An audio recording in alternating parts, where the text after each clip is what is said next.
समन्ता चक्रवालेषु अत्रा गच्छन्तु देवता सद्धम्मं मुनिराजन्स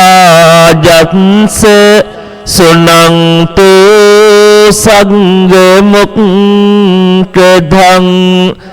धम्मं सवेन कालो अयं बदन्ता धम्मं सवेन कालो अयं बदन्ता धम्मं सवेन कालो अयं बदन्ता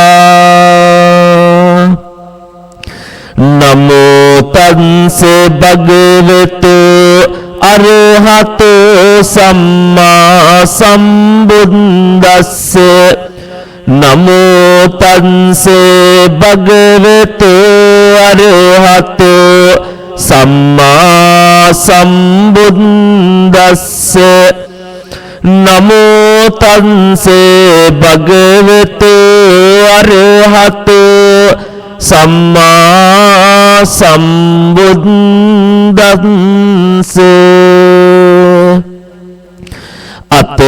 अतपापानि कम्मानि करं बालो न भुञ्जते सेहि कम्मेहि दुम्मेदो अंगिदण्डोव तम्पोति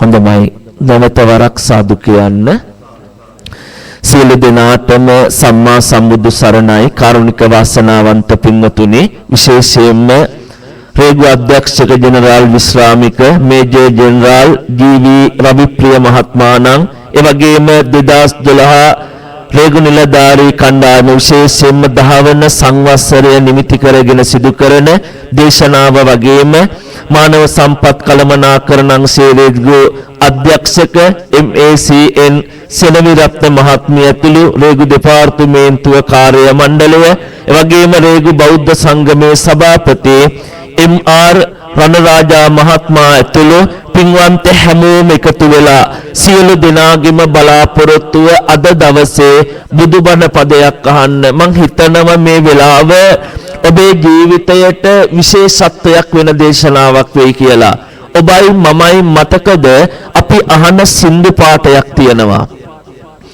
බුදුහාමුදුරුවෝ අපි දකින්නේ නැති බණත් අහන්නේ නැති ඒ කාලේ නිවන් දකින්නට මොනවද වුණා කියලාද කියන්නේ.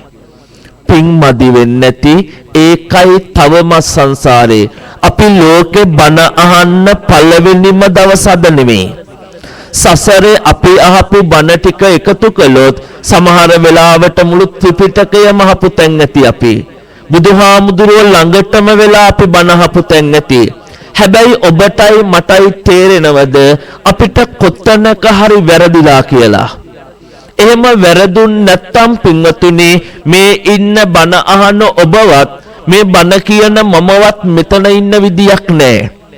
මොකද බුදුවරයෙක් පහළ වෙලා 2600 වර්ෂයක් ගත වෙනකොටත් අපි තාම ඉන්නේ එක තැනක. හේතුව අපි තාම ධර්මය හොයන පිරිසක්. අපි ධර්මයේ තියෙන රසය ඇත්තටම දන්නවද කියන තැනක අපි නැවතිලා ඉන්නවා. මම මේ වචනේ ඔබට කිව්වේ මේ ලෝකේ ඇත්තටම මිනිස්සු දන්නව නම් ධර්මය කියන්නේ කොච්චර ගැඹීර දෙයක්ද කියලා. ඇත්තටම මිනිස්සු දන්නවා නම් ධර්මය කියන්නේ කොච්චර රස දෙයක්ද කියලා. මේ ඉන්න එකම කෙනෙක්වත් මතක තියාගන්න දේශනාව ඉවර වෙනකන් අඩුම තරමේ ඉරියව්වක්වත් වෙනස් කරන්නේ නැහැ. මේ ධර්මය එච්චරටම රසයි. මේ ධර්මය එච්චරටම තේජාන්විතයි. මේ ධර්මය ඒ තරම්ම ගැඹීරයි. පුංචි තැනකින් මම ඔබට මේ දේශනාව සිද්ධ කරන්නම්. මේ දේශනාව පුරාවටම මම ඔබත් එක්ක කතා කරනවා. ඔබට උපරිම යමක් එකතු කරලා දෙන්න. පින්වතුනි ඔබ අහලා තියෙනවනේ මේ ලෝකේ බුදු කෙනෙකුගේ පහළවීම දුර්ලභයි කියන කාරණාව. අහලා තියෙනවද නැද්ද? අහලා තියෙනවා කියන්නේ කල්ලකින්නේ බුදු කෙනෙකුන් උපදින්නේ දුකකිනි මිනිසත් බව ලැබගන්නේ. මේ ලෝකේ දුර්ලභම අවස්ථා දෙකක් තියෙනවා. ඔය අතර පින්වතුනි බුදු කෙනෙකුගේ පහළවීම දුර්ලභයි වගේම ඒ බුදු වෙන තථාගත බුදුවරු මේ ලෝකය තුල තුන් නමක් ඉන්නවා. කී නමක්ද? තුන් නමක්. බුදුවරු තුන් දෙනෙක් නෙමෙයි. තථාගත බුදුවරු වර්ග වශයෙන් සඳහන් කළොත් තථාගතවරු තුන් නමක් ඉන්නවා. ඒ තමයි ශ්‍රද්ධාධික බුදුවරු, වීර්‍යාධික බුදුවරු, ප්‍රඥා අධික බුදුවරු කියලා බුදුවරු තුන් දෙනෙක්. මේ බුදුවරු තුන් දෙනාගේ වෙනසක් තියෙනවද නැද්ද? තියෙනවා. එක වෙනසක් තියෙනවා. මොකද්ද? පෙරුන් පුරණ කාලය විතරක් වෙනසක් තියෙනවා. දේශනා කරන ධර්මය එකක්, ඒ වගේම උන්වහන්සේලාගේ අරමුණ එකක්. එකම වෙනස උන්වහන්සේලා පෙරුන් පුරණ කාලේ විතරක් වෙනස්. තේරෙන විදියට කිව්වොත් වීරය අධික බුදු කෙනෙක් 16 අසංක කල්පලක්ෂයක් පෙරුන් පුරනවා. ශ්‍රද්ධාධික බුදු කෙනෙක් 8 අසංක කල්පලක්ෂයක් පෙරුන් පුරනවා. ඊළඟට ප්‍රඥා අධික බුදු කෙනෙක් සාර අසංක කල්පලක්ෂයක් පෙරුන් පුරනවා. මම ඔබෙන් ප්‍රශ්නයක් අහන්නද? එහෙනම් ඔබයි මමයි ඉන්නේ මොන බුදු කෙනෙක්ගේ කාලෙද? ප්‍රඥා අධික බුදු වෙච්ච සාර අසංක කල්පලක්ෂයක් පෙරුන් පුරපෝ ගෞතම බුද්ධ ශාසනේ. අන්නේ ගෞතම බුදුහාමුදුරුව හැරුණම ලෝකෙ දෙවෙනියට වැඩියෙන් පෙරුන් පුරන්නේ පසේ බුදුවරු. තුන්වෙනියට වැඩියෙන් පෙරුන් පුරන්නේ අග්ග ශ්‍රාවකයෝ. හතරවෙනියට වැඩියෙන් පෙරුන් පුරන්නේ 80 මහ ශ්‍රාවකයෝ. කාල කිව්වොත් පසේ බුදු කෙනෙක් අසංක කල්පලක්ෂ දෙකක් පෙරුන් පුරන්න ඕනේ. අග්ග ශ්‍රාවකයන් වහන්සේලා කියන්නේ සරියුත් මුගලන් වහන්සේලා එක් අසංක කල්පලක්ෂයක් පෙරුන් පුරන්න ඕනේ. ප්‍රඥා ඊළඟට 80 මහ ශ්‍රාවකෙක් කොතරම්ද? කල්පලක්ෂයක් පෙරුන් පුරන්න ඕනේ. ඔන්න ඔය කියන 80 මහ ශ්‍රාවකයන්ගේ චරිතාපදාන තියෙනවා. ඔබට පුළුවන් වෙලාවක් ලැබුණොත් කියවලා බලන්න. ඒ තමයි අපදාන පාළිය කියන පොත. අපදාන පාළිය කියන පොතේ 80 මහ ශ්‍රාවක චරිත කියන තැන එක ස්වාමින් වහන්සේ නමක් අපිට හම්බ වෙනවා. ඒ මහරහතන් වහන්සේ කෙනෙක්. උන්වහන්සේගේ නම තමයි රාද මහරහතන් වහන්සේ. කවුද හාමුදුරුවෝ? රාද මහරහතන් වහන්සේ. රාද හාමුදුරුවෝ කියන්නේ විරාගිකයි. ඔන්න ඔබට මේ කතාව ලෝක ධර්මය කියන තැන ඇත්තටම හොයන් යනවා නම් ලස්සන තැනක් මේ. ඔබ පුළුවන් වෙලාවක පොත හොයාගෙන කියවන්න. හරි ලස්සනයි. රාද හාමුදුරුවෝ රහතන් වහන්සේ කෙනෙක් වුණත්, රාද හාමුදුරුවෝ විරාගික වුණත්, රාද ස්වාමින් වහන්සේ බුදුහාමුදුරුවෝ සමීපයක වැඩ ඉන්නවනම් පුළුවන් හැම වෙලාවකම බුදුහාමුදුරුවෝ වැඩ ඉන්න සුගන්ධ කුටිය ළඟට වඩිනවා. මොකටද? බුදුහාමුදුරන්ගෙන් බණහන්න. එක දවසක් බුදුහාමුදුරුවෝ කල්පනා කරනවා හැමදාම රාදනේ මගේ කුටියට එන්නේ. ඒ නිසා අද රාද මගේ කුටියට එනව වෙනුවට මම වඩින්න ඕනේ රාදගේ කුටියට. බුදුරජාණන් වහන්සේ බුදුහාමුදුරුවෝ දිනචර්යාව අවසන් කළා හැන්දෑ යාමේ අපේ වචනෙන් කිව්වොත් හවස 6ට විතර බුදුරජාණන් වහන්සේ වැඩම කරනවා රාදහාමුදුරුවන්ගේ කුටියට.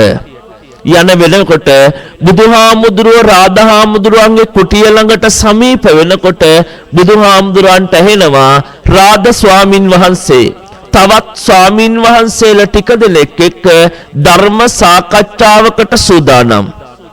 උන්වහන්සේලා ධර්ම සාකච්ඡාව ආරම්භ කරලා බුදුහාමුදුරුවෝ කල්පනා කරනවා මේ දේශනාව අතරතුර මම රාදගේ කුටියට ගියොත් මොකද වෙන්නේ? බුද්ධ ගෞරවය නිසා දේශනාව නතර වෙනවා. ඒ නිසා බුදුහාමුදුරුවෝ කල්පනා කරනවා යම් වෙලාවකද මේ දේශනාව නතර වෙන්නේ අන්නේ වෙලාවට මම රාදගේ කුටියට යනවා. මේ දේශනාව පටන් ගන්නේ හවස 6ට විතර. මේ දේශනාව අවසන් වෙන්නේ පහන් වෙන යාමේ. පහන් වෙනවා කියන්නේ සාමාන්‍යයෙන් උදේ 4ට විතර. අපි අනුමානයක් කරන්න හවස 6ට පටන් ගත්ත බණ උදේ 4ට ඉවර වුණොත් අඩුම පැය කීයක්ද? අඩුම පැය 10ක් දේශනාව සිදු වෙලා. මේ දේශනාව දැන් ඔබයි මමයි ලෝකේ හිතනවා නම් ධර්මය කියන තැන අපි බණ කියන්නේ පැයයිනේ. බුදුහාමුදුරුවන්ගේ කාලේ එක දේශනාව පටන්ගෙන එළි වෙනකන් අද අපි පිරිත් දේශනා කරන්නේ. ඒ විදියට තමයි ධර්ම දේශනාවක් කරලා තියෙන්නේ.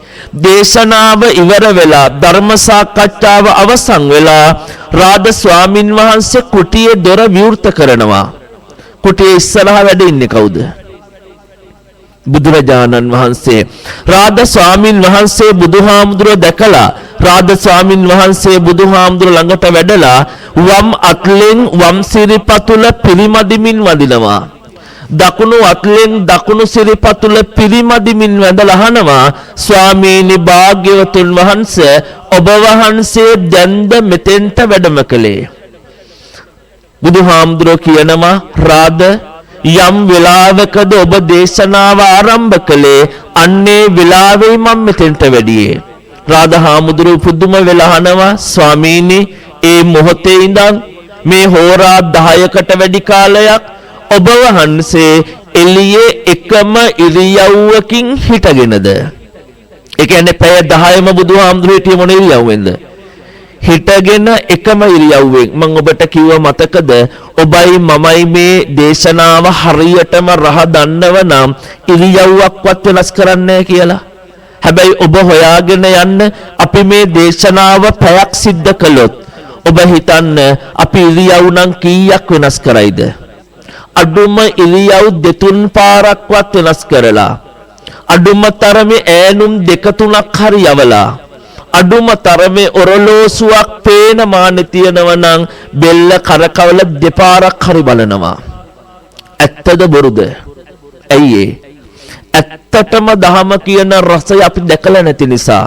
බුදුහාමුදුරුවෝ කියනවා, රාද ඔබේ දේශනාව හරිම මිහිරි.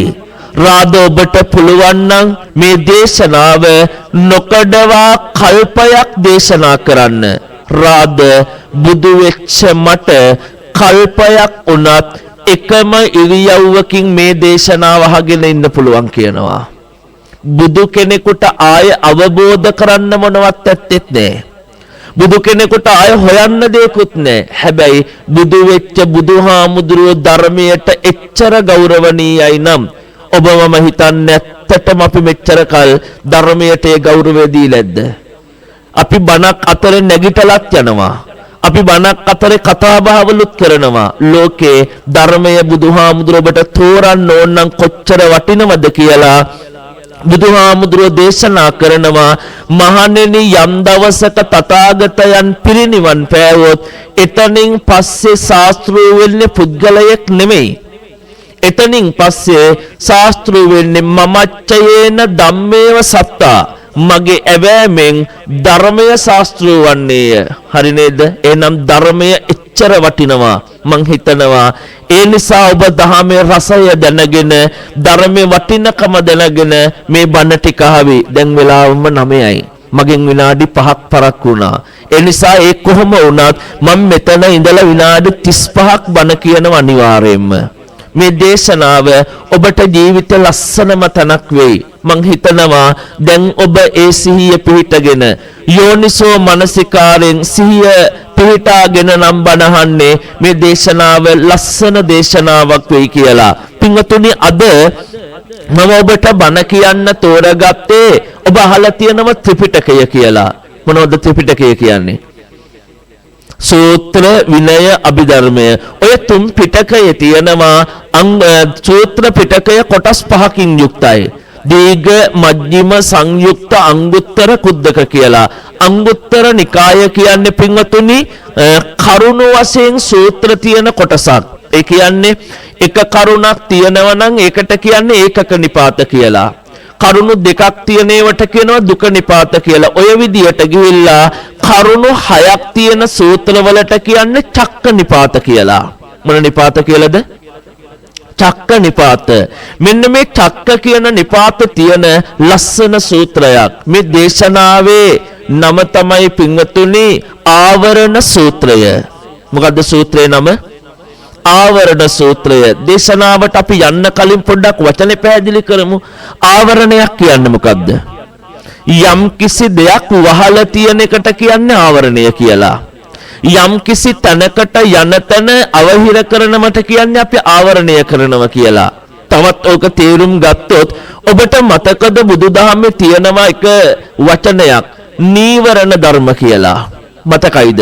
නිවන ආවරණය කරන්නේ යමක්ද ඒකට කියන්නේ නීවරණ කියලා. ලෝකය තුල පෘථග්ජන ලෝකෙත් එක්ක සැසඳුවොත් මේ ලෝකේ අපි අහලා තියෙන ලස්සන වචන දෙකක් තියෙනවා. මතකද? අපි අහන හොයන හැමෝම කියන වචනයක් සැප කියලා වචනයක්. තියෙනවද නැද්ද? සැප කියන තැන අපි මේ ඉන්න ලෝකේ හැමෝම හොයන දෙයක්. සරලව කිව්වොත් ඔබ ඔය ඔතන ඉඳගෙන ඔබ දේශනාවට වාඩි උනේ සැප ඉරියව්වකින් බනහන්නද දුක ඉරියව්වකින් බනහන්නද? සැප ඉරියව්වකින්. ලෝකේ තියෙනවා සැප කියලා වචන දෙකක්. ඒක බුදුදහමේ කියන්නේ ආමිෂ සහ නිර්ආමිෂ කියලා. අහලා ඇති ඔබ. ආමිෂ කියන්නේ භෞතිකව ලබන එකක්. නිර්ආමිෂ කියන්නේ ආධ්‍යාත්මිකව ලබන එකක්. තව ටිකක් ඕක තෝරලා දුන්නොත් මේ ලෝකය තුල මිනිස්සු හොයන සැප දෙකක් තියෙනවා. එකක් සාපේක්ෂයි අනිත් එක නිරපේක්ෂයි. හරිද? මේ ලෝකෙ මේ ඉන්න ඔබ හැමෝම කවුරුත් මෙතන රහත් නැත්තම් සෝවාන් නැත්තම් මේ ඉන්න අපි හැමෝම තාම හොයන සැප මොකද්ද? සාපේක්ෂ සැපයක්. හරිද?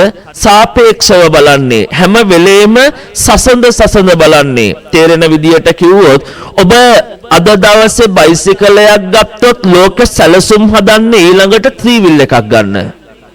ඊට පස්සේ ඔබ හොයන්නේ කාර් එකක් සාපේක්ෂතාවයෙන් බලන්නේ. හැබැයි නිරපේක්ෂව හොයන සැප ඊට වඩා හරි වෙනස්. සරලව කියලා දුන්නොත් නිරපේක්ෂව හොයන දේ Tamanට ලැබෙන දේ තුලින් ඒක මානසිකව ලබන තෘප්තියක්. ඒක මිනිස්සුන්ට ලෝකේ අල්ලලා බලන්න බෑ. ඒක පිටින් ඉඳගෙන හොයන්නත් බෑ. ඒක මානසිකව ආධ්‍යාත්මික ලෝකේ හොයන සතුට මිනිස්සු ඒක ලබන්නේ උදානයක් විදියට. ප්‍රීති වාක්‍යයක් විදියට ඔබට කියවන්න උදාන පාළිය කියලා පොතක් තියෙනවා. ඒකේ තියෙන ඔය ලස්සනම තැන. ඒ නිසා බුදුහාමුදුරුවෝ නිවන කියන තැන කියලා දුන්නේ ඔන්න ඔය කියන සැප කියන තැන උත්තරීතරම සැප විදියට. හරි නේද? ඒකට කිව්වේ නිරපේක්ෂ සැපක් විදියට. තවත් විදියට කිව්වොත් නිබ්බානං පරමං සුඛං. නිවන කියන්නේ ලෝකේ පරම සැපත. එතෙන්ට ගියපු කෙනෙක් ආයේ එයින් යට තියෙන ඒවා හොයන්නේ නෑ. සරලව කිව්වොත් හැබැයි අපි ඉන්න ලෝකේ සැප හැම වෙනස් වෙලා තියෙනවද නැද්ද? මං කියන්නේ බොරුද කියලා හොයන්න. තට්ටු ගෙවල් වල ඉන්න මහා සල්ලිකාර මිනිස්සෙකුට ගමට ගියාම පොල් සම්බල් ටිකක් එක්ක බත් දුන්නොත් එයා ගෙදර හැමදාම කන හෑන් බේකන් වලට වඩා අර පොල් සම්බෝලට කැමති වෙනවද නැද්ද? කැමති වෙනවා. ඔය තමයි ලෝකේ තියෙන සාපේක්ෂතාවයන් එක්ක මිනිස්සු හොයන සැපයින් යටත් හොයනවා. හැබැයි නිවන කියන තැනට ගියාම උන්වහන්සේලා ලෝකේ හොයන්නේ ඊට වඩා ලස්සන තැන්. ඒක විරාගික මනසකින් දකින්නේ. ආන්නේ විරාගිකත්වයට යන්න මග අවහිර කරන කරුණු 6ක් තියෙන සූත්‍රයක් තමයි අද මම ඔබට කියන සූත්‍රය. මේකට නම ආවරණ සූත්‍රය. හරි නේද? අද මම කිව්වට පස්සේ ඔබට ඔය කියන කරුණ පුළුවන් වුණොත් ඔබ යනවනේ බස් වල හැම යනකොට වාහනේ යනකොට ඔබ හෑන්ඩ් ෆෝන් එක අතට ගන්නවනේ. ඔය Facebook එකට යනවනේ. ඔය අතර යන්න Google එකට ගිහිල්ලා ගහන්න ඔය සූත්‍රය. බොහෝ ලස්සන තේවල් එකතු වෙයි. මම ධර්මදේශනාවකට යනකොට ගොඩ දෙනෙක් බනිනව නේද ෆෝන් එක හොඳ නැහැ කියලා. මම නම් වටාපත අමතක වුණත් ෆෝන් එක අමතක කරන්නේ. ඇයි ලෝකෙ ගොඩාක් දේවල් එකතු කරන්න තියෙනවා. නරක පැත්ත විතරක් නෙවෙයි හොඳ පැති තියෙනවා. මම මේ සරල තැනක් කියන්නේ. මම මේ ගිය මාසේ 27 වෙනිදා බණකට ගියා අම්පාරේ. මට ගිහින් එන්න කිලෝමීටර් 930 ගාණක් තිබුණා. මම ගිහින් එනකොට සූත්‍ර 21ක් කියලා ඉවර කළා. ලෝකේ කවුද කියන්නේ හොඳ නැහැ කියලා? Google එකට ගිහිල්ලා කොච්චර දේවල් බලන්න තියෙනවද? ඒ නිසා මේ සූත්‍රය ඔබ ආයසරයක් කියවන්න. හරි ලස්සනයි. මේ සූත්‍රයේ තියෙනවා කරුණු 6ක්. විලාව මදි වීමට කරුණු 6ම කියන්න. නමුත් මම ඔබට තේරෙන තරමට කියලා දෙන්නම්. මේකේ කියනවා ලෝකෙ කොච්චර පිං පුරලා තිබුණේ කෙනෙක් වුණත් සෝවාන් කියන পদවියටපත් නොවුන කොච්චර පිං කරලා තිබුණ කෙනෙක් වුණත් ඔහුගේ නිවන සෙනයකින් අහිමි කරන නිවන මොහොතකින් අහිමි කරන කාරණා හයක් මේ සූත්‍රයේ තියෙනවා. සූත්‍රයේ නම ආයසරයක් ආවරණ සූත්‍රය. කරුණු හය තමයි. පළවෙනි එක කම්මාවරණ. හරි නේද? දෙවෙනි එක ක්ලේශාවරණ. තුන්වෙනි එක විපාකාවරණ. හතරවෙනි එක අකුසල් ඡන්දාවරණ. එහෙම නැත්නම් අකුසල් වලට කැමැත්ත. පස්වෙනි එකට කියන්නේ අසද්ධාවරණ, ශ්‍රද්ධාව නැතිකම. හයවෙනි එකට කියන්නේ ප්‍රඥාව නැතිකම. කරුණු කීයද? කර්මය මගින්, කෙලෙස් මගින්, විපාක මගින්, ඊළඟට අකුසල් වලට කැමැත්ත මගින්, ඊළඟට අසද්ධාව මගින්, ශ්‍රද්ධාව නැති බව මගින්, එහෙමත් හයවෙනි එක ප්‍රඥාව නැති බවින්. ඔය හය කියන්නේ ලෝකෙ නිවන ආවරණය කරන කාලයන්. ඒ කියන්නේ ඔය කියන කරුණෝ සනයක් තුල මිනිස්සුන්ට නිවන කියන එක හිමි වෙනවා. ඔන්න ඔබට මේ කියන කරුණු එකින් එක අපි යමු. මම හිතනවා කරුණු දෙකක්වත් උපරිම කියලා දෙන්න තේරෙන විදියට. ඔකේ පළවෙනි කරුණ තමයි කම්මාවරණ. මොකද්ද පළවෙනි එක? කම්ම කියන්නේ මොනවටද? කර්මවලට. හරි නේද? හැබැයි බුදුවරු මේ කම්මාවරණ කියන වචනය තුල සියලු කර්ම ගැන නෙවෙයි කියන්නේ.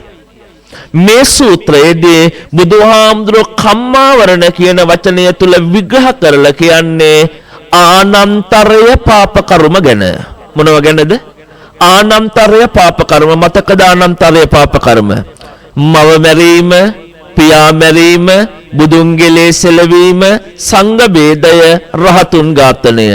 ඔන්න ඔය කියන පහ මේ ලෝකේ කාගේ හරි අතින් සිදු වුණොත් ඒ පුද්ගලයා අනුමානයක් කරමු මෙහෙම, මේ ඉන්න අපි කවුරු හරි කෙනෙක්, මේ ඉන්න අපි ඔක්කොමලා අවුරුදු 100ක් ජීවත් වුණා කියලා අපි අනුමානයක් ගමු. අවුරුදු 100ක් ජීවත් වුණොත් අපි දවස් කීයක් ජීවත් වෙනවද? 365ම අවුරුදු වුණොත් දවස් 36500යි. හරි නේද? ඔය ගෙවල් වල රණ්ඩු කරන්නේ, ඉඩමට රණ්ඩු වෙන්නේ, බිම් අගලට රණ්ඩු වෙන්නේ ඔන්න ඔය දවස් 36500 ජීවත් කරවන්න. ඔක නෙමෙයි ගැටලුව. ඔබ අනුමාන කරන්න ඔය දවස් 36500න් දවස් 36499යි. පැය 23යි විනාඩි 59යි තප්පර 59ක්. ඔබ පින් විතරමයි කලේ කියලා හිතන්න. ඔබ කුසල් විතරමයි කලේ කියලා හිතන්න. ඉතුරු කොච්චරයිද? එක තප්පරයයි. හරි නේද? ඔන්න ඔය තප්පරේදී ඔබේ අතින් මව මැරුණොත්, පියා මැරුණොත්, සංඝ බේදය වුණොත්, රහතුන් ඝාතනය වුණොත්, බුදුන්ගේ ලේසල වුණොත්, ඔය කියන පහ වුණොත් ඔහුගේ අරස් කරපු සියලුම කුසල් යට යනවා. උඩට එන්නේ මොකද්ද? අර ආනන්තරය පාප කර්මය. ඒ කියන්නේ එතනින් එහාට ලෝකේ අපේ වචනෙන් කිව්වොත් එක්ස්කියුස් නැහැ. එතනින් එහාට ලෝකේ කාටවත් සමාව දීම් නැහැ. එතනින් එහාට ඔහුට විපාක දෙන්නේ අකුසල් විතරයි. මම මේ ඔබට මේ කාලයත් එක්ක සසඳලා මේ කරුණු ටික කියලා දෙන්නේ. ඔබට හිතනවා නම් ඔබට මතකද බුද්ධ ශාසනයේ හිටපු දේවදත්ත ස්වාමින් වහන්සේ පින්වන්තයෙක්ද පෞකාරයෙක්ද? මම ওই වචනේ ගොඩේ තැන්වල දිහනවා. හැමෝම කට පුරා කියන පෞකාරයෙක් කියලා. බහුතරයක්. හැබැයි මතක තියාගන්න අපි ඔබ මේ ඉන්න අපිත් එක්ක සාපේක්ෂ කළොත් දේවදත්ත හාමුදුරුවෝ කියන්නේ පින්වන්තයෙක්. හොඳට හිතන්න. තේරෙන විදියට කිව්වොත් අපි අදටත් ලෝකයේ ගෞතම බුද්ධ ශාසනය ගැන කියනකොට හරිය වටින චරිතයනේ, ලෝකේ තියෙන ලස්සනම චරිතයනේ සරියුත් හාමුදුරුවෝ කියන්නේ. සරියුත් හාමුදුරුවෝ ගෞතම බුදුහාමුදුරුවන්ගේ දකුණත් සව් වෙන්න එක් අසංක කල්පලක්ෂයයි පිරුම් පුරන්නේ. හැබැයි දේවදත්ත හාමුදුරුව මතු පසේ බුදු වෙන්න පෙරුන් පුරන අසංක කල්පලක්ෂ දෙකක් පෙරුන් පුරාගෙන යන ගමනක යන උතුමෙක්. තේරෙනවද? හැබැයි ජීවිතේ වරද්දාගත්ත කෙනෙක්. තේරෙනම විදියට කියන්නද? ඔබ හිතන්න මේ ඔෆිස් එක ඇතුලේ ඔබේ හිටිය කියලා අහිංසකම මිනිස්සෙක්. ඔය මිනිස්සයට එක දශමකදී තරහ ගිහිල්ලා හෝ යම් නිසාවක් කරුණක් හේතු කරගෙන කාව හරි මරලා හිරේ ගියොත් ඔහුට එතන ඉඳලා කියන්නේ හොඳ කෙනා කියලාද හිරේ ගිය කෙනා කියලාද? ලෝකේ හංවඩු වදින්නේ එතන ඉඳලා. දේවදත්ත හාමුදුරුවෝ කියන්නේ පින් කරලා නැති කෙනෙක් නෙමෙයි, අප්‍රමාණ පින් කරලා හැබැයි ජීවිතේ වරද්දාගත්ත කෙනෙක්. මොකද්ද? ඒ තමයි ජීවිතේ සිහියෙන් ලෝක දිහා දැක්කේ නැති නිසා. යෝනිසෝ මනසිකාරයෙන් ලෝක දිහා බලලා තිබුණේ නැති නිසා, සතිපට්ඨානය නොතිබුණ නිසා. සති කියන්නේ සිහිය, ප ဋ ාණ කියන්නේ පිහිටවීම. සිහියෙන් ලෝක දැකලා තිබුණ නම් දේවදත්ත හාමුදුරුවෝ කියන්නේ අදටත් පෙරුන් පුරාගෙන යන උත්තම චරිතයක්. හැබැයි අදටත් දේවදත්ත හාමුදුරුවෝ ඉන්නේ අපායි අවීචි මහ නරකාදී. ඔතනින් එහාට ආයි මම ඔබව ගේන්නම් වෙන තැනකට. ඔබට මතකද ඔබ පන්සලට ගියාම ගෞතම බුදුහාමුදුරුවන්ගේ බුද්ධ ප්‍රතිමාව දෙපැත්තෙන් වැඩ ඉන්න තව දෙනමක් ඉන්නවා. කවුද? සරියුත් මුගලන් දෙනම. ඔය අතර ඔබ දැකලා තියෙනවද නිල් පාට සිරුරක් තියෙන මහ මුගලන් හාමුදුරුවෝ? හොයාගෙන යන්නේ ඇයි කියලා? මහ මුගලන් හාමුදුරුවෝ කියන්නේ පෙර සංසාරයේදී තමන්ගේ අම්මා තාත්තා තලලා මරලා ඒ අකුසලයට කල්ප කෝටි ගාණක් අවීචියේ පැහිලා පවුගෙවල ඉවර කරලා නැවත එක් අසංක කල්ප ලක්ෂයක් සුගතියට ආපු තැන ඉඳලා ගෞතම බුදුහාමුදුරුවන්ගේ දකුණස්සව් වෙන්න පිරුන් පුරපු කෙනෙක්. හැබැයි මුගලන් හාමුදුරුවන්ට එච්චර පව් ගෙවලා ඇවිල්ලත් උන්වහන්සේගේ සිරුර මොන පාටයිද? නිල් පාටයි. කර්මය ගෙවිලා ඉවර වෙච්ච තැන් තිබුණේ නෑ, තව සංග වෙච්ච තිබුණා. තව ඔබට කිව්වොත් මේ ලෝකේ මහ රහතන් වහන්සේ කෙනෙකුට පුළුවන් නිරෝධ සමාපත්තියට සමවදින උන්වහන්සේලාට ඕනම මොහොතක කැමැති මොහොතක පිරිනිවනට වඩින්න. ඔබ මේක අහලා තියෙනවා.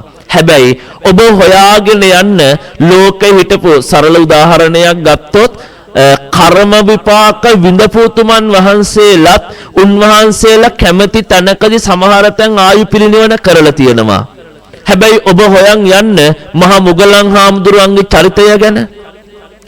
යතුරු කවුළු සිදුරෙන් යන්න තරම් ලෝකේ එර්දිමත්ම උතුමන්. හැබැයි අන්තිම ආත්මෙත් උන්වහන්සේ පිරිනිවන් පාන්නේ හොරුන්ගෙන් ගුටි කාලා ගහක් මුල මැරිලා වැටිලා තියෙන්නේ. මොකක්ද හේතුව? අර කියපු අකුසල් කරපු නිසා. ඕකට තව එක සූත්‍රයක් මම එකතු කරන්නම්. ඔබට මතකද බුදුහාමුදුරුවන්ගේ කාලේ හිටපු බිම්බිසාර මහ රජුරෝ රජතුමාට පුතෙක් හිටියා අජාසත් කියලා. අජාසත් කුමාරයා රජතුමා ලෝකේ බොහෝ ධර්ම කරුණු වලින් ස්වයං පෝෂිත කරන්න උදව් කර කෙනෙක්. තේරෙන විදියට කිව්වොත් මේ ඉන්න අපි හැමෝම අද බුදුබණ පදයක් අහනව නම් ඒකට අජාසත් රජුරෝ දායකයෙක්. බුදුහාමුදුරුවෝ පිරිනිවන් පාලා 3 මාසකින් කළ පළවෙනි ධර්ම සංගායනාවේ දායකත්වය දරන්නේ අජාසත් රජුරෝ. ඔන්න ඔය කියන අජාසත් රජතුමා එක දවසක් මේ දේශනාවේ නම දීඝනිකාය කියන බණ පොතේ සීලක්ඛන්ද වර්ගයේ තියෙන දෙවෙනි සූත්‍රයේ නම සාමාන්‍ය ඵල සූත්‍රය. පුළුවන් වෙලාවක කියවන්න. මේ සූත්‍රයේ තියෙන එක දවසක් හඳ පායපු රැයක, ඒ කියන්නේ පොය දවසක මේ කියන අජාසත් රජුරෝ හඳ දිහා බලාගෙන හොල්ල ඉන්නවා. මේක දකින්න ඇමතිවරු අතර හිටිය ඔබ අහලා තියෙන ජීවක වෛද්‍යවරයා බුදුහාමුදුරුවන්ට බෙහෙත් කළ පෞද්ගලික වෙදදුරා. මේ ඇමතිවරු දැකලා ගිහිල්ලා අහනවා අජාසත් රජතුමාගෙන්, රජතුමනි ඔබ දුකින් වගේ, ඔබ කනස්සල්ලෙන් වගේ, රජතුමනි මොකද දුකින්? මේ වෙලාවේ අජාසත් රජුරෝ කියනවා මේ රජතුමාට හැම වෙලේම මතක් වෙනවා තමන්ගේ අතින් වුණ වරද. මොකද්ද? දේවදත්ත හාමුදුරුවන්ගේ උපදෙස් මත තමන්ගේ තාත්තගේ කකුල් පළල ලුණු දාලා මරපු ආනන්තරය පවප කර්ම මතක් වෙනවා. හඳ දිහා බලාගෙන හූල්ලන අජාසත් රජුරුව කියනවා මගේ හිතට හරිනේ. මට හිත හදාගන්න පුළුවන් බණ ටිකක් කියන ශාස්ත්‍රූවරයෙක් ළඟට මාව එක්කරන් යන්න. මේ වෙලාවේ ජීවක වෛද්‍යවරයා කියනවා රජතුමනේ මට අයිති අඹවණයක මේ දවස්වල තථාගත ගෞතමයන් වැඩ ඉන්නවා. රජතුමනි කැමතිනම් අපි යමු. අජාසත් රජුරෝ තමන්ගේ ඇමතිවරුත් එක්ක යනවා. ගිහිල්ලා බුදුහාමුදුර ළඟ වාඩි වෙලා බුදුහාමුදුරෝ හිත හැදෙන්න රජතුමාට බණ කියනවා. බණ ටික ඉවර වෙච්ච අජාසත් රජුරෝ නැගිටලා යන වෙලාවේ බුදුහාමුදුර කතා කරනවා ආනන්ද හාමුදුරුවන්ට. කතා කරලා කියනවා ආනන්ද ඔබට පේනවද අර නැගිටලා යන අජාසත්? ස්වාමීනි එහෙමයි. ආනන්ද ඔය අජාසත් රජුරෝ තමන්ගේ තාත්තගේ කකුල් පළල ලුණු දාලා මරලා පියා මැරීමේ පාප කර්මය නොකර හිටියනම් අද අජාසත් මෙතනින් නැගිටින්නේ සෝවාන් වෙලා කියනවා. හැබැයි එච්චර පින් තිබුණු අජාසත් කොහෙද ඉපදෙන්නේ? මහ පොළව පලං අවීචියන්නේ. තේරෙන විදියට ගත්තොත් මේ ලෝකේ ආනන්තරය පාප කර්මයක් වුණොත් ඔහුට ඒ විපාක දෙන්නේ මහ පොළවින් උඩදී නෙවෙයි. ආනන්තරය පාප කර්ම කරන හැමෝටම විපාකය තියෙන්නේ මහ පොළවෙන් යටදී. ඔබ මතක් කරන්න දේවදත්ත හාමුදුරු අදටත් ඉන්දියාවේ යන අය දන්නවා මහ පොළව පලං අවීචි ගියපු තැන කියලා වෙනම තැනක් තියෙනවා. අජාසත් රජුරුව මහ පොළව පලං අවීචි යන්නේ. ඊළඟට සුප්පබුද්ධ රජුරුව කවුරුවත් නෙමෙයි යසෝදරා දේවියගේ තාත්තා. තමන්ගේ සත්මහල් ප්‍රාසාදයේ බිම්මහලේ පියගැට පෙළ ළඟ මහ පොළව විවෘත වෙලා මහ පොළවට යන්නේ. අවීචි යන්නේ. ලෝකේ මොනව කරපු නිසාද? ආනන්තරය පාප කර්ම. දැන් ඔබයි මමයි හිතන්න අපි ජීවත් වෙන ලෝකෙ එහෙම නැද්ද? ඕන තරම් තියෙනවා. ආයේ කල්ප කෝටි ගාණක් නිවන් දකින්න වෙන්නේ. මම මේක තේරෙන තැනකින් ඔබට ගෙනihin කියලා දෙන්නම්. මම මේට අවුරුදු 3කට විතර කලින් එක දවසක් මට දේශනාවකට ආරාධනාවක් ලැබුණා බන්ධනාගාරේ. මම දේශනාව තිබුණේ රැඳවියන්ට. මම බණට ගිහිල්ලා මේ වෙලාවේ 300ක් විතර රැඳවියෝ හිටිය මං ඉන්න ශාලාවේ. මං දේශනාව පටන් ගන්න කලින් මේ ඔබ වගේම මං දැක්කා මල් අත ගස්සවන තරුණය 3 දෙනෙක්. ඔතන හිටිය එක සාමාන්‍යයෙන් අවුරුදු 22ක 23ක විතර තරුණ පුතෙකුත්. මෙයාත් මං දැක්ක මල් අත ගස්සවනවා. මං බණ ඉවර වුණාම පිරිකර අත ගස්සවන වෙලාවෙත් අර පුතා තමයි පිරිකර අත ගැස්සුවේ. මම පැයයි විනාඩි 25ක් බණ කියලා ඉවර වුණාම මට ගිලන්පසේක අරගෙන ආවෙත් අර පුතා ජේල මහත්තයෙක් මට ගිලන්පසේක පිළිගන්නවා. පිළිගන්නවල ටික වෙලාවකින් මම ගිලන්පසේක වළඳන අතරේ මගේ ළඟට ආපු ජේල මහත්තයෙක් මගෙන් ඇහුවා ස්වාමින් වහන්සේ අපේ තරුණ පුතෙක් ඉන්නවා ඔබ වහන්සේත් එක්ක විනාඩි කිහිපයක් කතා කරන්න ඉල්ලනවා පුළුවන්ද කියලා. මං කිව්වා මම ගිලන්පසේක වළඳන ගමන් ගැටලුවක් නැහැ කියලා.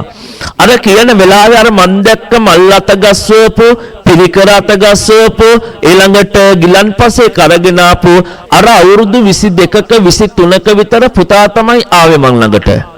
ඇවිල්ලා මට වැඳලා මගේ ඉස්සරහින් හොඳට එළමිනිය ගොතාගෙන වාඩි වුණා. වාඩි වෙලා මට කිව්වා ස්වාමින් වහන්සේ මේ වචන හොඳට ඔබ තෝරන්න ඕන තැන්. ස්වාමින් වහන්සේ මම විශ්වවිද්‍යාලයේ ඉංජිනේරු පීඨයේ දෙවනි අවුරුද්ද ශිෂ්‍යයෙක් කිව්වා. ඔබ වහන්සේත් විශ්වවිද්‍යාලේ කියපු නිසා මට ඔබ වහන්සේ එක්ක කතා කරන්න හිතුණා කිව්වා. ස්වාමින් වහන්සේ මගේ ගම කෑගල්ල රඹුක්කන පැත්තට වෙන්න කිව්වා. අපේ ගෙදර ඉන්නේ මමයි අම්මයි තාත්තයි විතරයි කිව්වා. ස්වාමින් වහන්සේ මම විශ්වවිද්‍යාලයේ දෙවනි අවුරුද්ද එක්සෑම් වලට සූදානම් වෙන්න අපිට කැම්පස් එකේ ස්ටඩි ලීව් දුන්න කිව්වා. මේක හොඳට අහන්න ඕනේ කිව්වා. හරි ලස්සන තැන් මේ ජීවිතේ හිතනවා නම්. මෙයා කියනවා වෙනදට මම පාඩම් කරන්නේ හොස්ටල් එකේ. ස්වාමින් වහන්සේ කරුමේ කියන්නේ අපේ හොස්ටල් එකේ ශිෂ්‍යයෝ කීප දෙනෙක් ගහගෙන අපේ හොස්ටල් එක වැහුවා කිව්වා. සති එකමාරකට කලින් ඒ නිසා අපිට හොස්ටල් වහපු නිසා අපිට පාඩම් කරන්න ගෙවල් වලට යන්න වුණා කිව්වා. ඒ නිසා එදා මම පොත් ටිකක් අරගෙන ගෙදර ආවම අපේ ගෙදර රමුක්කන පැත්තට වෙන්න අපේ ගෙදර ජීවත් වුණේ තේ දළු වලින් කිව්වා. අපේ ගෙදර තාත්තා බීලා එන එක කලාතුරකින් වෙන එකක් නෙමෙයි හැමදාම වෙන එකක් කිව්වා. අපේ තාත්තා බීලා ඇවිල්ලා අපේ අම්මට ගහන එක කලාතුරකින් වෙන එකක් නෙමෙයි හැමදාම වගේ වෙන එකක් කිව්වා. ස්වාමින් වහන්සේ එක දවසක් මම පාඩම් කරන්න පොත් ටිකක් අරගෙන සාලේ පාඩම් කර ඉන්නකොට වෙනද වගේම අපේ තාත්තාව කිව්වා බීලා. වෙනද වගේම අපේ තාත්තා ගෙදර දොරකඩදී අම්මට අල්ලගෙන ගහනවා කිව්වා. වෙනදට මම කරන්න දෙන්න ගහ ගන්නකොට දෙන්නගේ මැදට ගිහිල්ලා දෙන්න දෙපැත්තට කරන එක කිව්වා. කරුමේ කියන්නේ එදා මට වෙනදට වඩා කේන්ති ගියා කිව්වා. ස්වාමින් වහන්සේ මම නැගිටිනකොටම මෙයා මේ වචනේ හැම වෙලෙම කියපු නිසා මම මේ කියන්නේ ස්වාමින් වහන්සේ කරුමේ කියන්නේ මට එදා නැගිටිනකොටම පෙනුනේ අපේ ගෙදර දොර වහන්නේ පිටිපස්සෙන් දෙපැත්තට ලී කෑලි දෙකක් දාලා ඒක මැදට රීපපටියක් කිව්ව දාන්නේ දොර වහන්න. ස්වාමින් වහන්සේ මම නැගිටිනකොටම මට පෙනුනේ අර ගෙදර දොර වහන රීපපටිය කිව්වා. මම රීප්පපටි අරගෙන ගිහිල්ලා තාත්තගේ කොන්දට එකක් ගැහුවා කිව්වා. කරුමේ කියන්නේ ඒ රීප්පපටි පාර වැදුනේ තාත්තගේ ඔළුවයි බෙල්ලයි අතරට කිව්වා. තාත්තා එහෙමම වැටුණ කිව්වා මට පොඩ්ඩක්වත් දුක හිතුන්නේ නැහැ කිව්වා. මං ඇවිල්ලා පුටුවෙන් වාඩි වුණා කිව්වා. විනාඩි 5ක් 10ක් අම්මා කෑ ගහලා පහළ ගෙදරකට ගිහිල්ලා ත්‍රිවිල් එකක් ගෙන්නගෙන අම්මම රයියත් එක්ක තාත්තව ත්‍රිවිල් එකට දාගෙන අරගෙන ගියා කිව්ව ඉස්පිරිතාලේ. පැය දෙකමාරකට විතර පස්සේ මට කෝල් එකක් ආව කිව්ව ත්‍රිවිල් එකේ අයියගෙන් තාත්තා මැරුණ කියලා. මේ ලෝකේ හිතන්න තියෙන පුංචි තැන් හැබැයි ලෝකේ වරදින තැන්. මෙයා කියනවා ඊට පහුවද උදේ පොලිසියෙන් ඇවිල්ලා මාව ඇරස් කළා කට උත්තරයක් ගන්න. එහෙම ඇරස් කළා දවස් 14කට දාලා මාව උසාවියෙන් නියෝග කළා කිව්වා අවුරුදු 4ක් මාව බන්ධනාගාරගත කරන්න. අවුරුදු 4 මේ ගෙවෙන්නේ මගේ දෙවැනි අවුරුද්ද කිව්වා. මෙයාගේ වචන හරි සංවේදී සමහර තැන්. මෙයා කියනවා ස්වාමින් වහන්සේ මං දැන් අවුරුදු 2ක් බන්ධනාගාරයට ඇවිල්ලා අදටත් මට මේ එක ජේල මහත්තයෙක් උඹ කියලාවත් බනින්නේ නැහැ කිව්වා. මට හැමෝම කතා කරන්නේ කැම්පස් පුතේ කියලා කිව්වා. ඒ කියන්නේ යාගේ වටිනකමට. හැබැයි ස්වාමින් වහන්සේ හැමදාකම උදේට බුද්ධ පූජාව සූදානම් කරන්නේ මම කිව්වා. මමයි තව යාළුවෝ දෙන්නෙකුයි කිව්වා. හැමදාකම හවස උදේට හවසට පිරිත් දානවා කිව්වා. මම ජේල මහත්තුරුන්ට කියලා හැමදාකම කුස්සිය ළඟ බුද්ධ පූජාව සූදානම් කරන තැනක් තියෙනවකෝ වෙනම ශාලාවක්. ඔතනදී අපි කියනවකෝ ජේල මහත්තුරුන්ට කියලා හැමදාම YouTube එකෙන් බණක් අහනවා කිව්වා.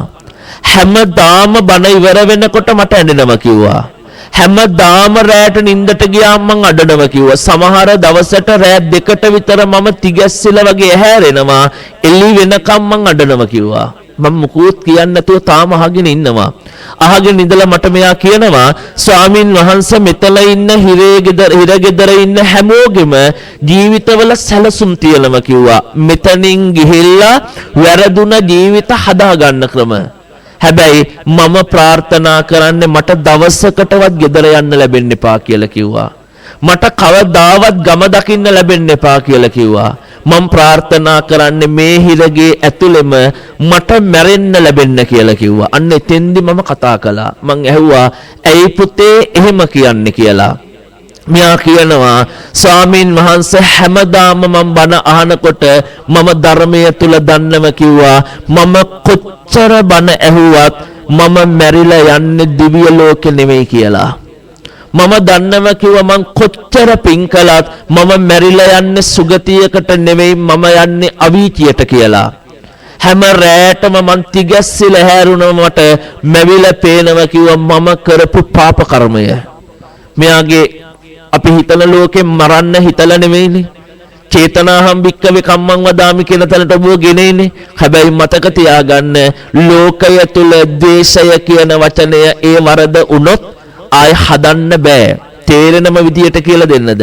ඔබට මතකද දේවදත්ත හාමුදුරුවෝ? දේවදත්ත හාමුදුරුවෝ කියන්නේ කවුරුන් හෝ මරපු කෙනෙක්ද? කාවවත් මරලා නෑ, මතක තියාගන්න. බුදුන්ගේ ලේසෙලවීම සහ සංඝ බේදය කියන අකුසල් දෙක කරන්නේ. හැබැයි අදටත් දේවදත්ත හාමුදුරුවෝ අවීචියේ. ඔය කියන වචනය ඔබ හොඳට තෝරන්න ඕන තැන්. ඔය කියන අකුසල් වලට බුදු කෙනෙකුටවත් සමාව දෙන්න බෑ.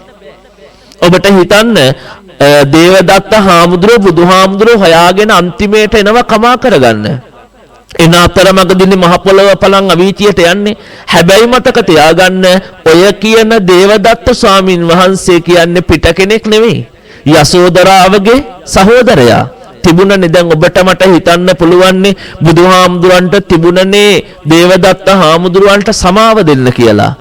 ඒක ලෝකෙ බුදු කෙනෙකුටවත් කරන්න බැරි දෙයක්. බුදුවරුන්ටවත් ආනන්තරය පාප කර්ම වලට සමාව දෙන්න බෑ. තේරෙනම විදියට කියන්න ඔබ එකතු වෙලා පින්කම් කරනවනේ. ඔබ අහලා තියෙනවනේ කටින පින්කම් ගැන. කටින පින්කම් කරන ඔබට කියලා දෙනවා සියලු අකුසල් යටපත් කරන්න පුළුවන් බලවන්ත පිනක් කියලා තියෙනවනේ. හැබැයි ඔබ දැකලා තියෙනද ඒකේ හෙඩ්ලයින් කරලා තියෙන විශේෂ තැනක් තියෙනවා. මොකද්ද? ආනන්තරය පාප කර්ම හැර ඉතිරි අකුසල් යට කරන්න පුළුවන් කියලා තියෙන්නේ. ඒ කියන්නේ ආනන්තරය පාප කර්ම එකක් කටින පින්කමකින්වත් ආයේ හදාගන්න පුළුවන් කමක් නෑම තමයි. ඔය කියන වචනේ මම ඔබට ආයෙ සාපේක්ෂ කරලා තව තැනකට ගෙනල්ලා දෙන්න හදන්නේ. ඔබට දැන් මම ඔය කියපු කතාව තුළ මතකයිනේ තරුණය. ඔබට මතකද ওই වගේම සංසිද්ධියක් මේට මාස 2කමාරකට 3කට වගේ කලින් වුණා? මතකද? ගෙදරක පුතෙක් පාඩම් කරන්නේ නැහැ කියලා තාත්තා කෙනෙක් ලීයකින් ගහලා පුතෙක් මරුණ මතකද? සිද්ධි දෙක ගත්තොත් හරි සමාන වගේ විදියටනේ යන්නේ. තාත්තා පුතා මරන්න ගැහුව නෙවෙයි, පාඩම් කරන්නේ නැති පුතාට පාඩම් කරන්න කියලා ගහලා පුතා මොකද උනේ? පුතා මැරුණා. ඔන්න ඔබට තෝරගන්න ඕන ලස්සන තැන. අපි හිතමු ඔය දෙකම කරපු පුතා මරපු තාත්තයි තාත්තා මරපු පුතයි මේ දෙන්නම එකම දවසේ හිරගෙට දැම්ම කියලා බන්ධනාගාරෙට. අපි හිතමු දෙන්නටම අවුරුදු 4යි කියලා මේ බන්ධනාගාරේ ගත කරන්න ඕනේ කාලේ. අපි හිතමු මෙහෙම අර පුතා මරපු තාත්තා ජීවිතේ ඒ වැරදුන තැන හිතා අවුරුදු 4ක් බන්ධනාගාරේ හිරපුටි ඇතුළට වෙලා භාවනා කළොත් ඒ තාත්තට එළියට එනකොට මොනව වෙලා එන්න පුළුවන්ද? රහත් වෙලා එළියට එන්න පුළුවන්. පුතා මරපු තාත්තට තමන්ගේ පුතා මැරුණ කියන ඒ වැරදිච්ච තැන හිතලා භාවනා කළොත්, හිත හදාගත්තොත්, හිත වැඩුවොත් ඔහුට ඔය අවුරුදු 4 ඉවර වෙනකොට එළියට එන්න පුළුවන් රහත් වෙලා. හැබැයි තාත්තා මරපු පුතාට අවුරුදු 4 නෙවෙයි මුළු ජීවිත කාලෙම භාවනා කළත් එයාට සෝවාන් වෙන්නවත් බෑ.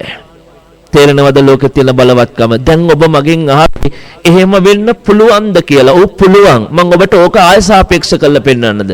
ඔබට මතකද දේවදත්ත හාමුදුරුවෝයි අඟුලිමාල හාමුදුරුවෝයි?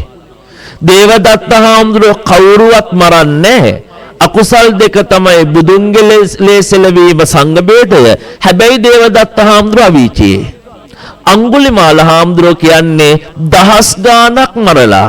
හැබැයි අඟුලිමාල කියන්නේ රහතන් වහන්සේ නමක්. දැන් තේරෙනවද? ලෝකෙ මොන දෙයට ගෙවලා ඉවර කරන්න පුළුවන් වුණත් ආනන්තරය පාප කර්ම වලට හදන්න බෑ ආයෙ පස්සට. ඒක උනොත් උනාම තමයි ඒකයි කිව්වේ සතිපට්ඨාන. මම අර වචනේ නැවත කිව්වේ සති සිහිය ප ဋ ාණ. ඔබ කරන හැම දෙයකදීම සිහිය තියෙන්න ඕන. ඔබට ඒ මොහොත වැරදුනොත් ආයෙ හදන්න පුළුවන් කමක් නැහැ. ඔකට තව පුංචි තැනක් එකතු කරන්නද? දැන් ඔබයි මමයි හිතනවා ඇති ලෝකේ එහෙනම් ඔය අකුසල් අපේ අතින් නම් වෙන්නේ නැහැ කියලා. හිතනවනේ. හැබැයි මතක තියාගන්න ලෝකේ දියුණුව කියන්නේ ඔය ආනන්තරය පාප කර්ම වලින් මං කියපු පළවෙනි දෙක. මව මැරීම, පියා මැරීම ලෝකේ අප්‍රමාණව සිදුවෙන අකුසල කර්මයක්. බොහෝ දෙනෙක් නොදන්නව වුණාට තේරෙනම විදියට කියන්නද? ඔබ දැක්කද පහුගිය කාලේ කොවිඩ් එහෙම හැදිලා අම්මල තාත්තල දහස් ගණන් ICU වල හිටියා. දැඩි සත්කාරයක ගල මැෂින් වල. ඔය මැෂින් වල ඉන්නකොට දොස්තරවරු බලලා කියනවා බේරගන්න බෑම නම් දොස්තරවරු තමන්ගේ දරුවෝත් ගියාම කියනවා දැන් මෙයාව බේරගන්න බෑ මෙයා ඉන්නේ මැෂින් එකෙන් කියනවනේ මැෂින් එකෙන් ඉන්න මෙයා විඳවනවා ඔයාලා කැමති නම් අපිට මැෂින් එක ගලවන්න පුළුවන් අහනවද නැද්ද අහනවා බැරි වෙලවත් දුවෙක් හරි පුතෙක් හරි කිව්වොත් කමක් නෑ මැෂින් එක ගලවන්න කියලා ඒක අකුසල කර්මයක් නෙවෙයි ආනන්තරය පාප කර්මයක් හිතිලවත් තියනවද ලෝකේ ඇයි එයා මැරෙන්නේ අර මැෂින් එක ගැලවීම නිසා අන්න මම ඔබට අර කියපු තැනට ආයෙ මම ගෙනත් දෙන්න ලෝකේ කියනවනේ මිනිස්සු චේතනාවට අනුවනේ කර්ම කියලා මං ඇහුවොත් කොහෙද තියෙන්නේ මරණව කියන එක හොඳ චේතනාවක් කියලා කාගේ හරි ජීවිතේ දවසකින් හරි තප්පරයකින් හරි ඈඩ් කරන එක හොඳ දෙයක් කියලා කොහෙද තියෙන්නේ චේතනාවක් කොහේවත් කර්මය හොඳ දෙයක් මරණය හොඳ දෙයක් නෙමෙයි ඔබට ඔක තවත් සරල කළොත් උපසම්පදා වෙච්ච හාමුදුරු කෙනෙක් මැරෙන්න යන කලකිරිච්ච මිනිස්සෙක් මට මැරෙන්න හිතලා තියෙන්නේ කියලා කියද්දි කිව්වොත් ඔව් ඒකනම් ඇත්ත කියලා ඔය වචනේ උත්තේජනයක් කරගෙන ඒ මිනිස්සයා ගිහිල්ලා මැරුණොත් ඒ උපසම්පදා හාමුදුරුවන්ට උපසම්පදාව පැවිද්ද අහිමි වෙනවා උදාහරණයට බුදුහාමුදුර කියන්නේ තල් ගහේ කරටියෙන් කැඩුනා වගේ කියලා කරටියෙන් කැඩුනම උඩටද යන්නේ යටටද එන්න දිරදිරා යටට යනවා මිසයි පැලවෙන්නේ නැහැ ලෝකේව හදන්න බෑ ඔබට මම මේක තව ටික දුරක් ගෙනිච්චොත් Facebook එකට එහෙම යනවනම් ඔබ දකින්න ඇති මේක මාස කිහිපයකට කලින් ලෝකයේ අලුත් යන්ත්‍රයක් හඳුන්වලා දුන්නා සිස්ටර්ලන් වලින් මගේ මතකේ හරිනම් වයසට යන දෙමව්පියොන්ට මැරෙන්න ඕනේ නම් ඒ මැෂින් එක ඇතුළට ගිහිල්ලා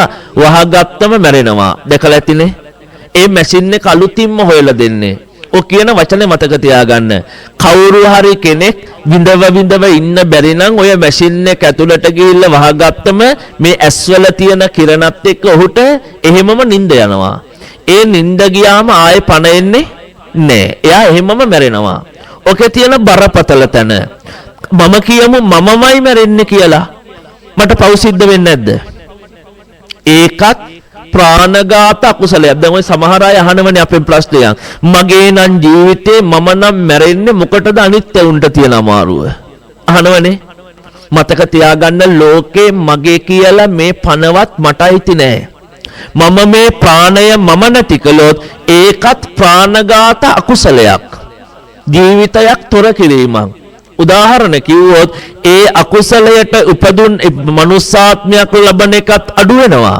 එතනින් එහාට ඉපදුනත් අල්පායුෂයි ප්‍රාණඝාත අකුසලයක තියෙන අකුසල් බලය මොකද බුදු කෙනෙක් මේ ලෝකේ කාටවත් මරන්න බෑනේ හැබැයි ඊට පස්සේ තියෙන බරපතලම වටින තැන තමයි මනුස්සාත්මය කියන්නේ මතකනේ අර කවිය අපි පටන් ගත්තතර කිව්වේ කලකිනි බුදු කෙනෙක් උපසින්නේ දුකකිනි මිනිසත් බව ලැබගන්නේ මිනිස් ආත්මයක් නැති කරන්න කල්ප කෝටි ගානක අකුසලයක් ඕකේ බරපතල තැන ඔතනක් නෙමෙයි ප්‍රාණඝාත කළොත් තමන් සුසයිඩ් කරගත්තොත් ප්‍රාණඝාතයක් බැරි වෙලවත් ඔය මැෂින් එක ගෙනල්ලා දෙන්නේ දුව හරි පුතා හරි වුණොත් අම්මට තාත්තට ප්‍රාණඝාතයක් වුණාට දුවට පුතාට ආනන්තරය පාප කර්මයක් තියෙනවද බරපතල තැන් එතනින් එහාට ලෝකේ තියෙනවා කැන්සර් රෝගීන්ට හදලා දුන්න යුරෝපේ රටවල් වල ඉන්ජෙක්ෂන් එකක් ඔබ ඒක දන්නවා කැන්සර් රෝගියෙක් වුණොත් එයා විඳවනවා කියලා දන්නවනම් එයා හොඳ කරන්න බෑ කියලා දොස්තරවරු නිර්දිෂ්ට කළොත් එයාගේ ඩීටේල්ස් ටික ගෙනිච්චට පස්සේ එයාගේ තියෙන වෛද්‍ය සහතික ටික ගෙනිච්චට පස්සේ ඒ දොස්තරවරු නිගමනය කළා ඉන්ජෙක්ෂන් එකක් ලියලා දෙනවා ඒ ඉන්ජෙක්ෂන් එක ගහලා පැයකමාරක් ඇතුළත එයා නිින්දෙන්ම මැරෙනවා එයාට හොඳට නිින්ද යනවා නිින්දෙන්ම මැරෙනවා ඔය ඉන්ජෙක්ෂන් එක තමන් ගෙනල්ලා ගැව්වොත් ප්‍රාණඝාතයක් දුව පුතා ගෙනල්ලා දුන්නොත් ආනන්තරය පාප කර්මයක් දැන් කවුරු හරි හිතනවා නම් ආනන්තරය පාප කර්ම අපේ අතින් වෙන්නේ නැහැ කියලා වෙන්නේ නැද්ද ඕන තරම් වෙනවා ලෝකේ පරිස්සම් වෙන්න ඕන තැන් මේ කිව්වේ ඒවා හදන්න බෑ ඒවට අනේ මට වැරදිලා කියන්න බෑ ආයේ මගේ අතින් මං එච්චර හිතුවේ නෑ කියන්න බෑ. ඒක උනොත් උනාම තමයි. ඒවා ආයේ හදලා නිම කරන්න බෑ. නැත්තම් දේවදත්ත හාමුදුරුවෝ සමාව ඉල්ලපු කෙනෙක් තමයි. දේවදත්ත හාමුදුරුවෝත් ලෝකේ වෙච්ච දේ ගැන කම්පා වුණ කෙනෙක් තමයි. අජාසත් රජුරුව තමන්ගේ තාත්තා මැරුණ කියන එකට ලෝකේ පොළවේ හැපි අඬපු කෙනෙක් තමයි. හැබැයි අජාසත් මහ පොළව පලන් යනකොට මගේ පුතා හිතලා නැතුවනේ කලේ කියලා ලෝකේ කියන්න බෑ කාටවත්. සරලව කිව්වොත් මෙතන ඉන්නේ බහුතරයක් අම්මලා තාත්තලානේ. ඔබලා හිතන්න ඔබේ ගෙදර දරුවෝ හරි පරිස්සම් වෙන්න ඕන ලෝකේ දරුවෝ තීවත් කරවන විදියට. වරදින්න පුළුවන්. ඔබට මම හිතන විදියට ඔබ දැකලා තියෙනවද කුමිනාශක බෝතල් වල ගහලා තියෙන පාටයක් තියෙනවා. මොකක් කියලාද? පලිබෝධ නාශක අනතුරු සහිතයි ප්‍රවේශමෙන් පරිහරණය කරන ලෝකේ හැම අම්මෙක්ගේ තාත්තෙක්ගේ නළලේ ගහන්න ඕන හරි ওই වචනය. ඇයි? දරුවන්ට පොඩි වැරදීමක් වුණොත් ඒක හරි ලෝකේ බරපතල තැනකින් ඉවර වෙන්නේ. අම්මට තාත්තට එරෙව්වත් අටමහා නරකාදිය තියලා තියෙන අඩුම තැන විදියට. ලෝකේ ඔබ හිතනවා නම් දැන් ඔබ හිතන්න ඔබට දරුවෙක් ගහනකොට මගේ කානේ ඌට කමක් නැහැ දන්නේ නැතිකමනේ. එහෙමනේ අපි සාධාරණ කරන්නේ. ඒක සාධාරණ වෙන්නේ නැහැ මතක තියාගන්න. ඔබේ දරුවෙක් වරදක් කළොත් රිදෙන් එකක් ගහලා ඔබ දරුවා හදන්න. ඇයි? ඒ දරුවට තරහට නෙමෙයි උන්ව අපාය යන එකෙන් වළක්වන්න. ලෝකේ එතන ආය හදන්න බෑ අපිට. ලෝකේ ඊතර බරපතල තැන් තියෙන්නේ. ඒ නිසා ලෝකයේ අම්මල තාත්තල දරුවන්ටත් දරුවෝ අම්මල තාත්තල දිහා පරිස්සමින් බලන්න ඕන තැන්. එහෙම නොවෙනවා නම් බුදු කෙනෙකුට අම්මෙක් තාත්තෙක් සමාන නොකර ඉන්න එපාය. ආනන්තරය පාප කර්ම වලටත් බුදුන් මේ අම්මා තාත්තා කියන දෙන්න මූලික වෙන්නේ නැති වෙන්න එපාය. ලෝකේ එතනට ගෙනප් තියෙන්නේ ලෝකේ බරපතල නිසා පලිබෝධයක්. ලෝකය තුල වරද්ද ගත්තොත් නතර වෙන්නේ මරණයකින් කලවර කරගත්තොත් අවීචියේ. එයින් මෙහාට කළත් ගැහුවොත් එරෙව්වොත් එක පාරක් රැව්වත් ඊළඟ තැන උපදින්නේ සංඝාතය කියන තැන හෝ රෞරවය මහා රෞරවය තාපය ප්‍රතාපය අවීචිය කියන ඔය අටමහා නරක ආදීන් එකක. ඒ නිසා ලෝකේ හිතන තරම් සුන්දර නැහැ. ලෝකේ බරපතලයි. දැන් වෙලාව 9:35 පහුවෙලා. එක කරුණක් කියලා බණ නතර කරන්නම්. කතාවටත් කියනවනේ කිරිපැණි උනත් වැඩි වුණොතින් අමිහිරිය කියලා. බණත් එහෙමයි. ගොඩාක් කියන්නේ නැතුව ඔබට කාලය ගත වෙන තැනක් නිසා තව පුංචි තැනක් මතු කරලා මේ කාලේ වෙන දේවල් එකක් මතක් කරලා දේශනාව නතර කරන්න. ඔය ආනන්තරය පාප කර්මවලම තියෙන තව එකක් තියෙන ඔබට මතකද? සංඝ ભેදය කියලා. තියෙනවනේ. ලෝකේ මිනිස්සු ළඟින් ඊළඟට ලෝකෙ වෙන වරද ඕක කවුරු හරි කියන්න පුළුවන් කාට හරි ඕක හාමුදුරු අතර විතරයිනේ වෙන්නේ කියලා. එහෙම එකක් නැහැ. සංඝ ભેදය ලෝකෙ සියල්ලන්ටම පොදු වෙන තැන. මම මේකට සරල තැනකින් කියලා දේශනාව නතර කරන්න හදන්නේ. පින්වත්නි මීට මාස එකමාරකට විතර කලින් එක දවසක් මම රාජකීය පඬිත විභාගෙ ලියන අපේ හාමුදුරුවරුන්ගේ පේපර් වගේක් ගන්න කමියුනිකේෂන් එකකට ගියා. පේපර් ටික ටයිප් කරනකම් මම වාඩි වෙලා ඉන්න වෙලාවේ අවුරුදු 35ක විතර මහත්ය කෙනෙක් ආව කමියුනිකේෂන් එකට. ඇවිල්ලා මට කිව්වා මට නෙමෙයි කමියුනිකේෂන් එකේ ඉන්න අයට කිව්වා මාර වැඩේ ශාසනයටත් උනේ. ඉන්නේ මං කට වහගෙන හිටියා. මෙයාගෙන් ඒ කමියුනිකේෂන් එකේ මහත්ය ඇහුවයි මොකද වෙලා තියෙන්නේ? මෙයා අහනවා ඇයි ඔයාලා ඇහුවේ නැද්ද? මේ දවස්වල යනවනේ රෙකෝඩින් එකක්. ගලබඩත්තේ හාමුදුරුවන්ගේ කිරුළපනේ හාමුදුරුවන්ගේ මතකක් දන්නේ සමහර අයට ඇහිලා ඇති. මම මේ කියන්නේ අපිට ලෝකේ පරිස්සම් වෙන්න ඕන තැන්. මම දැන් මට පේනවා ඒ අර තරුණ පුද්ගලයා මගේ පැත්තේ හැරිලම තමයි කියන්නේ. හැබැයි මම ගණන් ගන්න නැතුව මම මේ බලන් හිටියා. මොකද අනුන්ගේ කුණු මගේ පිටින් යවන්න ඕනේ නෑ. මොකද මට ඔය දශමෙත් මට අකුසලයක් වඩා ගන්න යන්න ඕනේ නැති නිසා, පරිස්සමෙන් ඉන්න ඕනේ නිසා, අනුන්ගේ පව් මගේ පිටින් තියන්න ඕනේ නැති නිසා. දැන් මොහු බලාගෙන හිටියා මම උත්තරයක් දෙන්නෙම නැති නිසා අර තරුණයා මගෙන් අහනවා ස්වාමින් වහන්සේ ඇහුවේ නැද්ද කියලා ඇහුවා. මං කිව්වා මටත් ඇහුණා, මාත් ඇහුවා. ඒත් මං කිව්වා මට වැදගත් නෑ. මොකද මම දන්න තරමට ගලබඩත්තේ හාමුදුරුවන්ට ශාසනයකුත් නෑ. කිරුළපනේ හාමුදුරුවන්ට ශාසනයකුත් නෑ. ශාසනය බුද්ධ ශාසනය. ඒ නිසා පුද්ගලානුබද්ධව ශාසනය මනින්න එපා. ලෝකේ අපි දන්නේ නැතුව අකුසල් වඩන තැන්. Facebook එකට ගියොත් අප්‍රමාණ අකුසල් වඩන තැන්.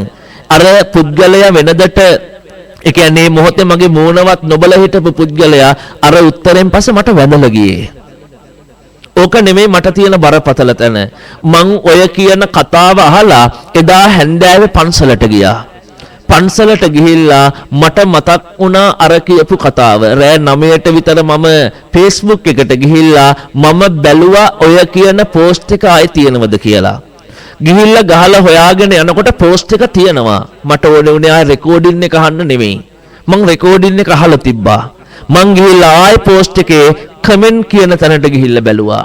මම බලනකොට 1.3 1300 ගාණක් කමෙන්ට් විතරක් තියෙනවා. මං ඕකේ ඔබ හිතනවද පැයයි විනාඩි 35ක් මම කමෙන්ට් ටික කියෙව්වා. අනුන්ගේ කුණු තමයි. හැබැයි මං කියෙව්වා. ඕකේ 800 ගාණක් තියෙනවා ගලබොඩාත්තේ හාමුදුරුවන්ට බැනපුවයි කිරුළපනේ හාමුදුරුවන්ට බැනපුවයි.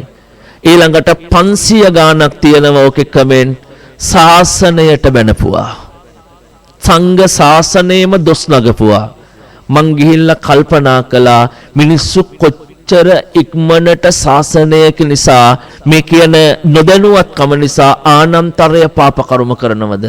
ඔබ හිතන්න ඔය ෂෙයා කියන බටන් එක ළඟට ගිහිල්ලා ෂෙයා කියන එක ඔබලා දෙන්නේ කාමුදුරෝ දෙන්නෙක්කෝ ඊට වැඩි ගණනක් ඔය පෝස්ට් එක නිසා සංඝ ભેදයක් වුණොත් ඒක මොන අකුසලයක්ද?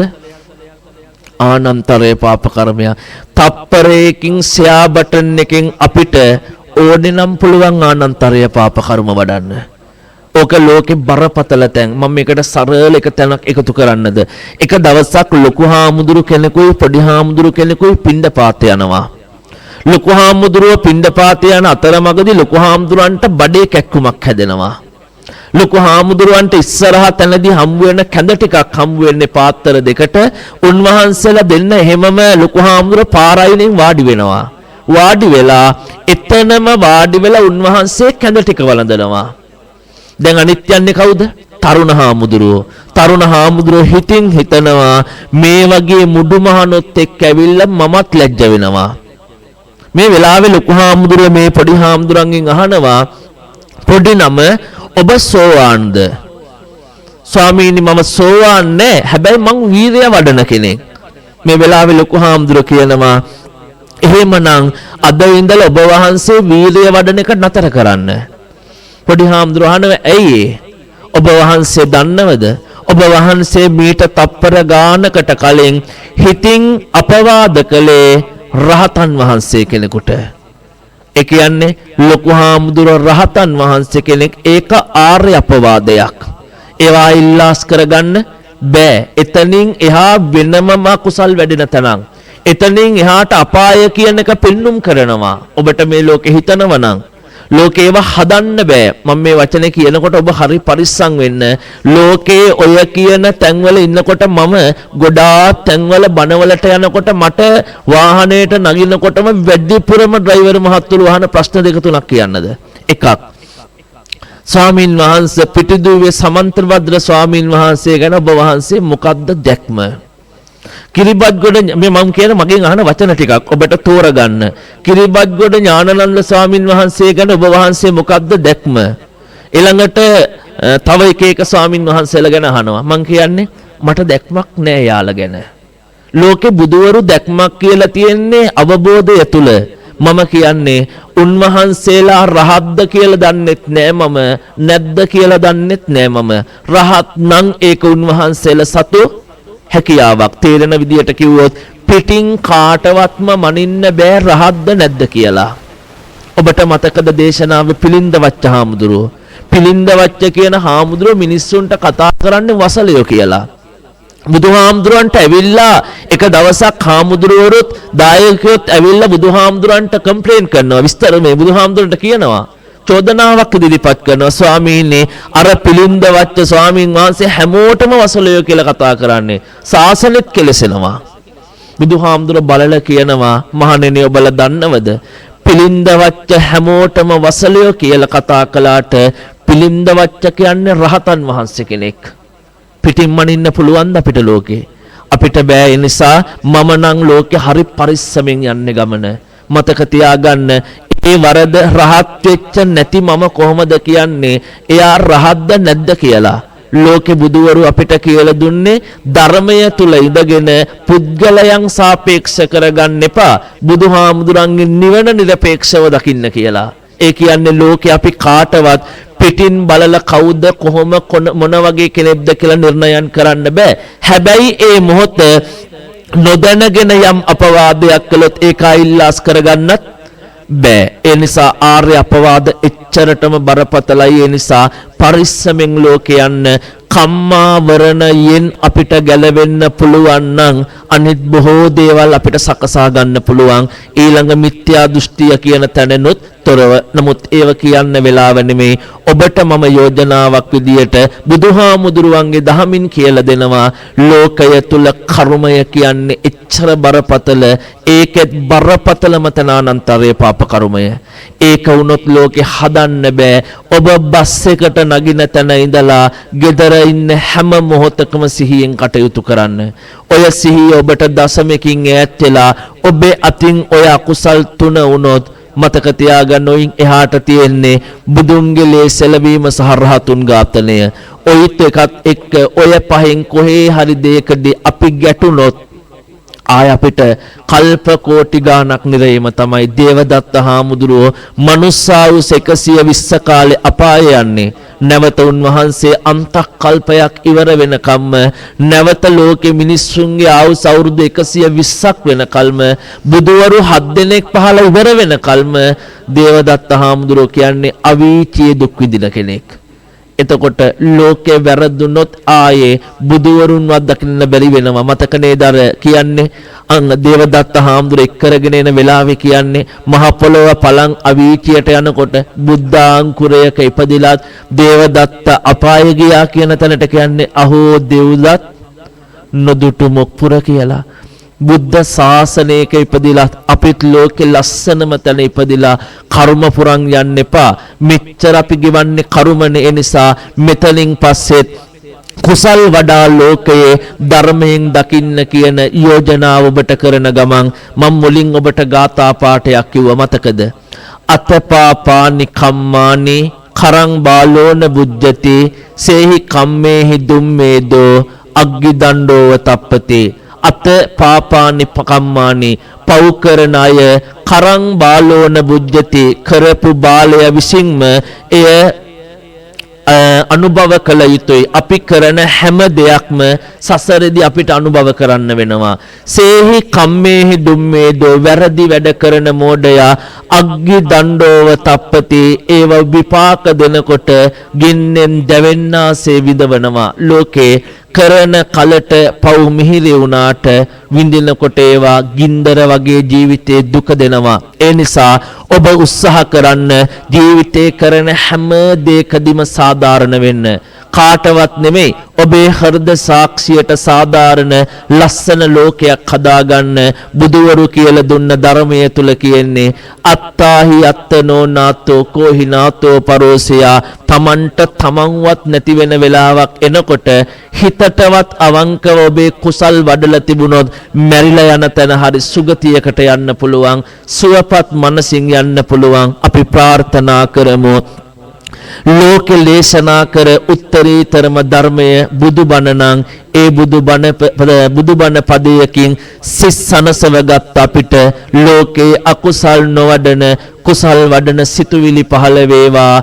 ධර්මයෙන් ලෝකය දැකලා දුක්බර ලෝකෙකින් මිදුන ඉක්මන් භවයක ඉක්මන් දවසක සියලු දුකින් අත මිදුන ජාත්‍ය ආදී සංසාර දුකින් අත මිදුන පරම ශාන්ත නිවනටම මේ බුදුබණ පදයත් ඒකාන්තයෙන්ම හේතු වාසනා වේවා කියලා ප්‍රාර්ථනා කරමු. හොඳයි, අද දවස තුල මේ උතුම් දේශනාව ශ්‍රී ලංකා රේගෝ බෞද්ධ සංගමයේ මෙහෙවන නවම් මාස ධර්ම දේශනාව පින්කම විදියට මේ දේශනාව අද සිදු කරන්නේ. මේ දේශනාවේදී සිහි කරනවා දායකත්වයන් ගැන කටයුතු කරන 2012 රේගු නිලධාරී කණ්ඩායම විසින් විශේෂයෙන්ම ඔවුන්ගේ දහවන සංවත්සර සංවත්සරය නිමිති කරගෙන මේ දේශනාව සිද්ධ කරන්නේ. සහභාගීත්වයන් විදියට සිහි කරනවා රේගු අධ්‍යක්ෂක ජෙනරාල් විශ්‍රාමික මේජර් ජෙනරාල් ජී.වී. රවිප්‍රිය මහත්මයා නම් එවැගේම 2012 රේගු නිලධාරී කණ්ඩායමේ